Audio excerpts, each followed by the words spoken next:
The high-ceiling lobby of the Kruger Grand Hotel had basically turned into a crisis center that morning.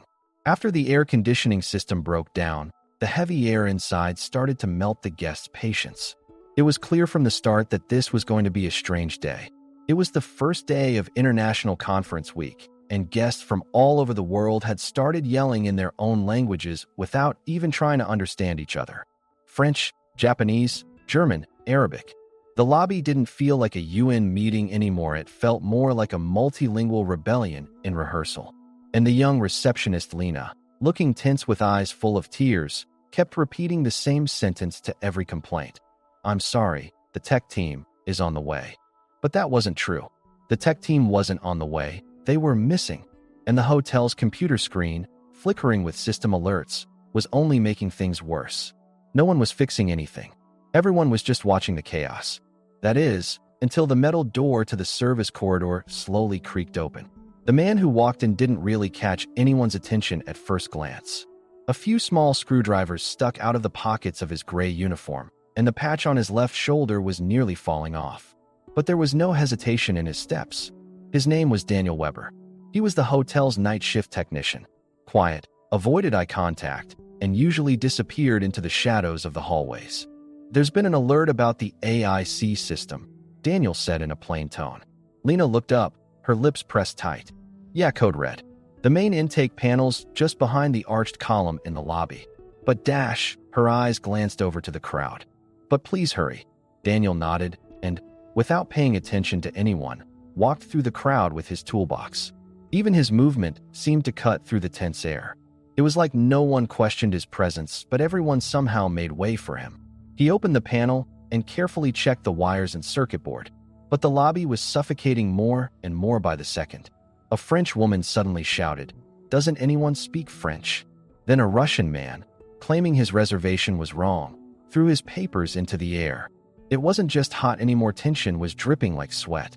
At that moment, Daniel set his screwdriver down and approached the French woman. In a soft tone and flawless French, he said, "Madam, the system will be fixed shortly. In the meantime, would you like to wait in the shade?" The woman fell silent in surprise. Then her eyes welled up a little, and she nodded. As he helped her, Daniel also turned to the other guests. Within minutes, he spoke calmly in Italian, then switched to German. While chatting with an Arab family, he made a small joke to their child who burst into laughter. He bowed respectfully to a Japanese businessman and said a few words in Japanese that instantly won him over. No one knew how he learned all these languages, but every word seemed to land. The lobby quieted down. The sweating guests were still there, but the tension had suddenly vanished. What was strange was that Daniel never tried to stand out. Everything he did was low-key, focused only on solving the problem. But maybe that's why people started to notice him. Behind the observation glass on the upper floor, Isabel Kruger, the hotel CEO, was watching the whole scene. What started as a routine inspection had now become something else. Her eyes were locked on Daniel. She had never seen him like this before. In fact, to be honest, she had never even noticed him before. Tired but upright posture, measured steps, and a voice that brought peace in 7 languages. On paper, this man was listed as a night maintenance technician. But on the ground, he was the real leader. Isabel touched her headset mic. "Who is that man?" she whispered. Her assistant's reply was a few seconds late. "Daniel Weber. He's been working the night shift for 2 years. In his only application note, he said, 'I can only work nights because I take care of my son during the day.' On his resume, one moment, yes, he has a graduate degree in linguistics. Worked at 4 universities. Used to be an academic." Isabel's eyes widened. "Then why is he fixing air conditioners here?" The assistant paused. "It's not stated in the records. But maybe he had to leave his academic career for good because of his son's special health needs." Daniel leaned into the panel again. He reconnected a few wires, reset the circuit, and then that famous whoosh sound spread through the hotel. The air conditioning was working again. The crowd burst into applause. A child asked, "Dad, is that man a wizard?" Daniel didn't even smile. He just packed up his tools and walked away as quietly as he had arrived. But Isabel couldn't move. For the first time, something a quiet man had done stirred up a storm inside her. The CEO office of the Kruger Grand Hotel looked like a glass aquarium high up, sterile and silent. But that morning, Isabel Kruger was sitting still at her desk. The heavy curtains were drawn, her coffee had gone cold. On the tablet screen in front of her, a security recording was playing on loop. The moment Daniel Weber spoke 7 different languages in the lobby, then disappeared out the back door without saying a word. Like a quiet hero, Isabel was stunned by herself. Over the years, she had conducted hundreds of interviews, cut off countless presentations, sifted through thousands of resumes. But this man who had come across her path had shaken all her assumptions without saying a single thing. Calling him minor operations staff wasn't just unfair, it was plain stupid. She pressed the intercom button with her fingers. "Lena," she said. The young receptionist's voice came through, muffled. "Yes, Miss Kruger? You were in the lobby last night, during the AIC malfunction." "Yes, ma'am. It was a nightmare. But it got resolved before things escalated." "Do you know the technician who fixed it?" A pause. "Daniel. Yeah, he's good with languages, sure. But I don't know. Sometimes he feels a bit showy. He gets people's attention. But is it real? I'm not sure." Isabel frowned. "Showy." Lena's tone turned a bit defensive. "I mean, I think he knew you were watching." The way he spoke it kind of felt like a performance. When the call ended, Isabel felt something stir inside her. The sharp, quiet edge of curiosity. Was that Lena being jealous? Or was Daniel actually some kind of illusionist? The truth she could only find out face to face. Not long after, she came up with a simple but valid excuse through the tech support panel. The thermostat in her office was off. It was blowing cold air. She sent in a calibration request. And exactly at 2:05 p.m., there was a gentle knock on the office door 3 times. When Daniel walked in, he looked a bit different. His uniform was clean, his hair slightly neater. But he was still ordinary. There was nothing extraordinary about his appearance, and maybe that's exactly what made him so remarkable. "I'm here for the service call, ma'am," he said calmly. Isabel pointed at the device. "The thermostat's too cold. Maybe just a calibration." "Of course. I'll check it right away." When Daniel stepped over to the panel, silence filled the room. But it wasn't an awkward silence, it was more like the opening note of a melody you'd been waiting for. Isabel couldn't help but speak. "Last night, you were impressive." Daniel turned slightly and nodded. "Thank you. 7 languages. Are you fluent in all of them?" "Most. Some are rustier. But sometimes feeling gets there before words do." Isabel smiled softly. "You used to be an academic." This time he paused, took his eyes off the thermostat, and looked directly at her. "Yes. Why are you here?" His gaze didn't waver. "My son, Max. He's been sick since he was 6. Immune disorder. If I work nights, I can stay with him during the day.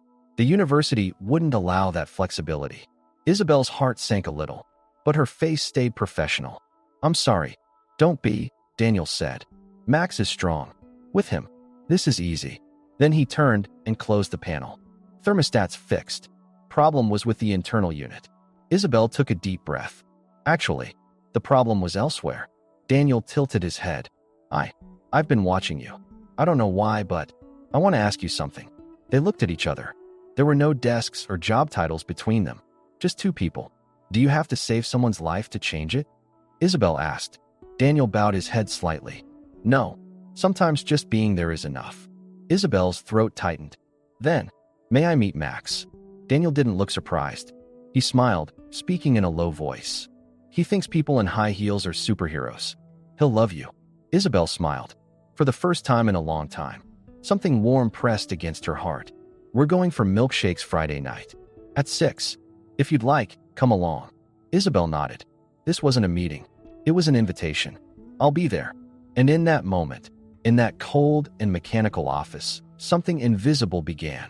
Not romantic, not dramatic, but honest, real, and unforgettable. The inside was small but warm. The table by the window was about to witness a story of 3. It was Friday evening, under the streetlights that had come back on after the rain. The woman who was CEO of Kruger Grand Hotel wore a simple gray blouse.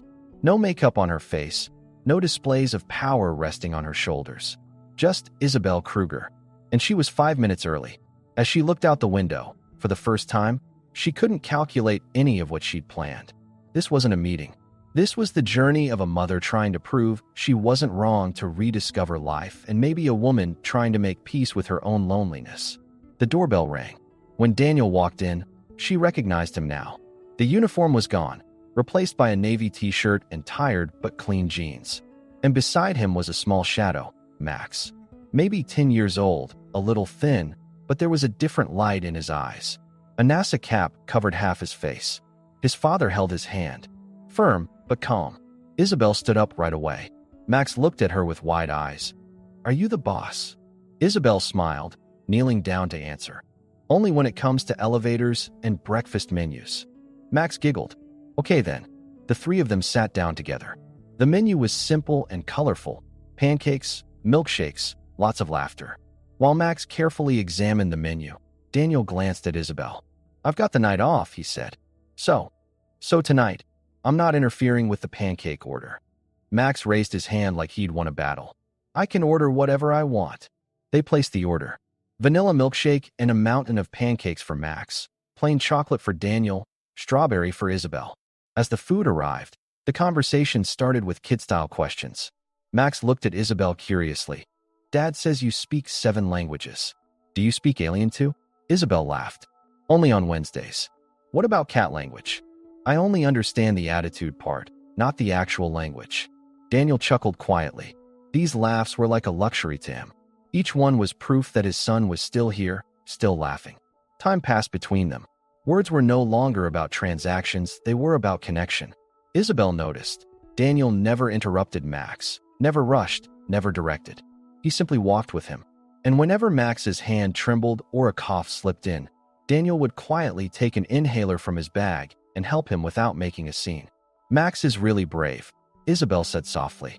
Daniel just looked. "He shows me a quiet way to keep going, every day." Then Isabel leaned in a little and turned to Max. "Your dad says you have superpowers. You're proving him right." Max raised his eyebrows. "Sometimes I get tired, but we're a team," he said. Isabel's eyes filled with tears. Daniel's gaze shimmered with pride. Then the conversation turned to his mom. Isabel asked gently, "Where's your mom, Max?" The boy looked down at his milk glass. "She passed away when I was 3. Daniel added, "Leukemia." Isabel nodded quietly. "He still leaves her messages. Last week he wrote in 4 languages: English, French, Spanish, and emoji." Max grinned. Because emoji is a universal language. In that moment, time stood still at the table. No careers, no protocol.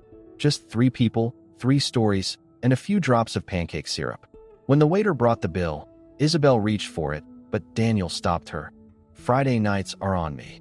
And Isabel didn't argue. It wasn't a power play, it was simple courtesy. When they stepped outside, the night had cooled down. Max ran ahead a few steps, pointing at some colorful graffiti on a building wall. "I like this lady." Isabel laughed. "Well, I hear you." Max answered, "Good. Being heard matters." Daniel lowered his head, a small trace of shyness but a great deal of pride on his face. Isabel turned to him. "Thank you," Daniel replied. "No, thank you for saying yes to coming." There was a brief silence. But this time, it wasn't awkward, it was full of hope. Max suddenly came back. "We've got an appointment tomorrow," Daniel said. "It's an allergy test. Maybe there'll be some progress." Isabel instinctively asked, "Can I help?" Daniel paused. "Actually, maybe." A brief hesitation. "There's an immune therapy program. It costs money and there's a wait list. But if we get in, it could change Max's life." Without thinking, Isabel pulled a business card from her bag. She wrote a name and number on the back. "Call in the morning. Give them my name." Daniel's voice got hoarse. "Isabel, isn't this charity?" Isabel looked straight into his eyes and said, "No, this is what happens when people care about each other." Daniel didn't answer for a while. Then he nodded. "Thank you." Max hugged his leg. Isabel turned and started walking away. But her steps were lighter now. Because some nights aren't just about pancakes and milkshakes. Some nights change the course of a life. That morning, Daniel didn't wake up to an alarm, he woke up on instinct. Max was still asleep, stretched out at the corner of his bed, his little chest rising and falling quietly. Everything seemed fine. But inside Daniel, there was a strange unease. Like the sky was still blue, but somewhere, a storm was building. While drinking his coffee, a notification popped up on his phone. Kruger Grand Hotel HR Portal, System Update. The title looked ordinary, but it stirred something inside him. He didn't open the notification.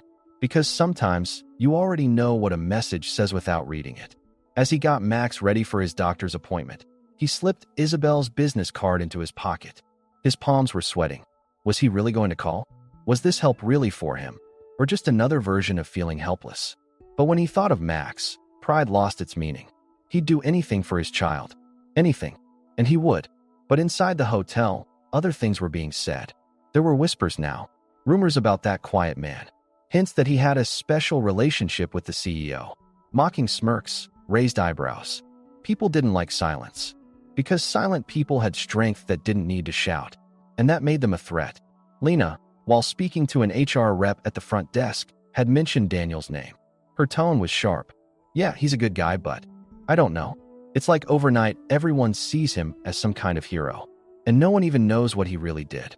Don't you think it's all a bit much? That sentence became the first link in a chain. The next morning, when Daniel scanned his card at the hotel's technical entrance, the system gave a warning. Unauthorized access. Please contact unit supervisor. He stepped back in confusion. A few staff members passed by without acknowledging him. The janitor, he normally said hi to, avoided eye contact. Even Lena walked straight past without even a nod. Daniel headed to the control desk and spoke to Mr. Richter, the security chief. The man was older, and his honesty hung as plainly as the pen in his jacket pocket. I think there's a problem with my access, Daniel said. Mr. Richter scratched his head. Yeah, I saw that. As of last night, your status was flagged with a reclassification tag in the system. Came through from HR. But the trigger wasn't from your account. Someone else pushed the update. Daniel felt a chill spread through his chest. Just then, the elevator doors opened. And that familiar voice. No entry clearance needed, said Isabel Kruger in a firm tone. Daniel turned around. Their eyes met. A few seconds of silence between them said more than any shouting could. Isabel's hair was slightly out of place, morning rush or a delayed realization clinging to her. Mr. Richter subtly stepped aside. Isabel walked closer. It's not because of you, she said. It's because of me. Daniel frowned. What? I wanted to help. Quietly. But sometimes silence gets twisted by people. They're not attacking you. They're coming after me. Daniel didn't look away. You know, I took this job to be invisible. But now everyone's looking at me. And they're seeing the wrong things. Isabel stepped a bit closer. I know. That's why we have to change it. Daniel's eyes were full, but his voice was steady. Max's life might change because you reached out. But the way people look at me now, that's also because of you. I didn't choose this. You did. Isabel said nothing. Because he was right. That afternoon, something happened that had never happened in the hotel's history. The CEO called an open meeting for all staff. The grand ballroom was prepped with urgency. Projectors were off. Lights dimmed. And when Isabel walked onto the stage and picked up the mic, everyone fell silent. I want you to listen, she said. What makes this place great isn't the strength of our walls, it's the heart of our people. And some hearts work in silence. You don't notice them. Until they fix something before it breaks for you. Her eyes found Daniel. He was standing near the back, close to the exit. Daniel Weber. A father who left academia to work night shifts. Someone who put everything on hold so his son could live. Who works during the hours no one sees. And becomes a hero during moments no one says thank you. The room started to stir. Some looked at Daniel. Some looked down. And I'm sharing his story with you. Because real humanity lives in the lines you don't see on a resume. Then she turned and looked directly at Daniel. I want to offer you something. A new role. Head of our Guest Empathy and Cultural Awareness Program. A man who speaks 7 languages and calmed 7 nations in our lobby doesn't just deserve that job, he redefines it. The room fell completely silent. Then a slow clap started. Hesitant at first, then steady. Daniel looked down at the floor. This wasn't his stage. But one voice rose up. We're glad you're here, Daniel. And the applause grew louder. In that moment, something broke inside Daniel. No, it wasn't weakness. It was a secret of the heart being released. And Isabel knew. For some people, the spotlight isn't a prize, it's a test of courage. And Daniel was about to pass it. The next morning, the staff entrance of Kruger Grand Hotel was unusually quiet. The hallways were still the same, card systems lit up, cleaning carts rolled by. But someone who should have been there wasn't. Daniel Weber hadn't shown up to the first orientation meeting for his new position. HR had called him 3 times with no answer. The officer on duty couldn't hide his surprise. Are you sure? After everything that happened last night. When Marissa, Isabel's assistant, stepped into her office and quietly gave her the news, the CEO's hand holding a pen froze in place. Daniel didn't come. Isabel looked up. What do you mean he didn't come? We're calling, but there's no response. We emailed too. Nothing. At that moment, a heavy feeling sank inside Isabel. It was the kind of disaster she had feared, but even when expected, it still caught her off guard. An hour later, Isabel made her way to the lower floors of the hotel. She passed storage rooms, maintenance areas, service corridors. Mr. Richter, the elderly head of security, greeted her at his door. You're looking for him, aren't you? Isabel just nodded. Mr. Richter pulled out an envelope from a drawer. He left this before he went. Said, give it when it's needed. And well, I felt like now was the time. On the envelope, there was only a small, slanted name written. Isabel. By the time Isabel touched it, the paper inside had already gone cold. But the words still burned. Isabel, I knew. The brighter the light, the clearer the shadow. I had gotten used to staying in the shadows. That's where I raised my son, where I relearned life. But you pulled me into the light. Thank you. But this new place, this new role, it's not for me. Not yet. I don't know how to walk when eyes are on me. I'm not used to the doubt, the gossip, the why am questions. I know you didn't mean to spotlight me, but being visible might even pull me away from my own son. I'm scared of losing the right to take him to school each morning, of missing hospital days. Max's laughter was my victory. I sweated through night shifts for those laughs. And now, if I need to take a step back, I will. This isn't goodbye. This is silence. If you ever need to find me again, please do. But next time, no applause. Daniel. Isabel held the letter in her hands. Her trembling fingers carried not power but the memory of a fracture. Her eyes welled up, but she didn't cry, because that letter wasn't meant to make her cry. It was meant to make her stop. But Isabel had once learned, some people don't leave to run away. They leave to remember who they are. And some people say the most by simply being gone. That night, Isabel looked up Max's school. The next morning, she canceled all her meetings and blended into the crowd of parents waiting at dismissal. She wasn't wearing a blazer, just a plain coat. She waited, quietly, and then she saw Max, a book in his hand, that same red NASA cap on his head. Next to him, Daniel, calm but peaceful. Their eyes met. Daniel's steps slowed. Max looked up at his father. Dad? Is that the boss lady? Isabel knelt down. I'm sorry, she said simply. I broke something, but I didn't mean to. Max tilted his head. Then I guess you're sad too. Yes, Isabel said. My dad is too. She turned to Daniel. Why did you leave? Daniel replied. Because I didn't feel like I belonged there anymore. Isabel's eyes shone. But we weren't talking about you, Daniel. We were learning from you. Max interrupted. Can she come to breakfast? Daniel looked surprised. He looked at Isabel. Would you like to come? Isabel nodded. More than anything. And so that morning, they walked. The three of them, knowing that after something breaks, something else might quietly begin. They didn't apologize. They didn't dig up the past. Because some bonds aren't made with words, but with a look. And that morning, with every little step Max took, something echoed, silently, in all three of them. 1 year later, the Kruger Grand Hotel was still the same, marble floors still shining, elegant guests wandering the lobby, elevators gliding quietly between floors. But something inside had changed. That change wasn't in the fancy walls, but in people's faces, in the smiles at the reception desk, in how housekeeping staff called out to one another, in how the night shift workers no longer hid their identities in the shadows. And that change hadn't started with Daniel Weber's absence, it had started with his return. Isabel's call hadn't taken long. A week later, when she knocked on his door, Daniel had answered. Quietly, Max was behind him, holding a science book. Isabel handed over the folder in her hand. Guest Experience and Cultural Sensitivity Unit, Founding Director, Daniel Weber. Daniel hadn't read it at first. He'd just asked, is this a title? Or can I actually build something? Isabel had replied, build it how you want. Name it yourself. Write the rules. Because only you can teach this.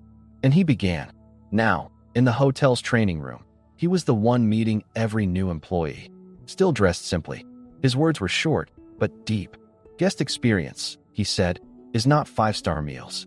Guest experience is being able to say to a child, in their own language, Don't be afraid. I'm here.